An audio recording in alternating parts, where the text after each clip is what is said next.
नमस्कार शेतकरी बांधवांनो, मी डाळिंब उत्पादक भिकाजी दासाळ.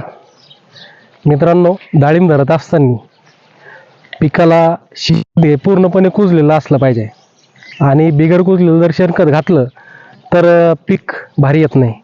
आणि मी नेहमी हा विचार करतो का पीक भारी आणण्यासाठी मी जैविक आणि ऑर्गॅनिकचा वापर करतो. तर मित्रांनो, ह्यावेळेस मी काय केलं की जे शेणखत आहे तर त्या शेणखतावर जे पुण्यातली नेटसप नावाची कंपनी आहे तिचं शेतीविषयक बायोफिट ब्रँड यामधील कल्चरचा वापर केला आहे आणि अवघे 45 ते 50 दिवसांमध्ये खत अगदी उत्कृष्ट प्रकारे कुजलेलं आहे हे मी आपल्याला दाखवत आहे.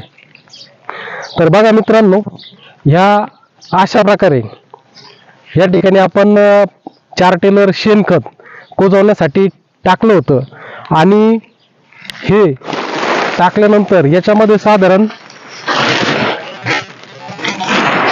5 लिटर चा वापर आपण ह्या ठिकाणी केलेला आहोत.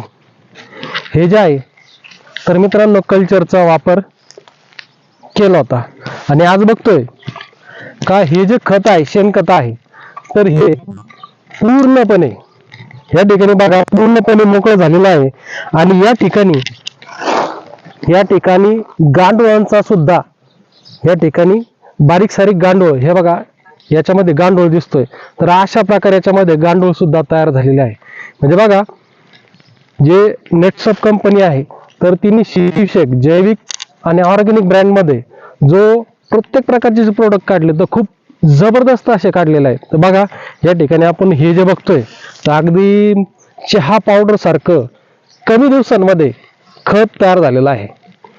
तर हा जो बघतोय आपण तर हा असा जबरदस्त ब्रँड नेटसपचं कल्चरच्या वापराने अगदी कमी दिवसांमध्ये या ठिकाणी असं जबरदस्त असा रिझल्ट जबरदस्त असं खत या ठिकाणी तयार झालेलं आहे. बघा मित्रांनो, कुठेही जरी आपण हात घातला तर मस्तपैकी कुजलेलं शेणखत अगदी 45 ते 50 दिवसांमध्ये या ठिकाणी तयार झालेलं आहे.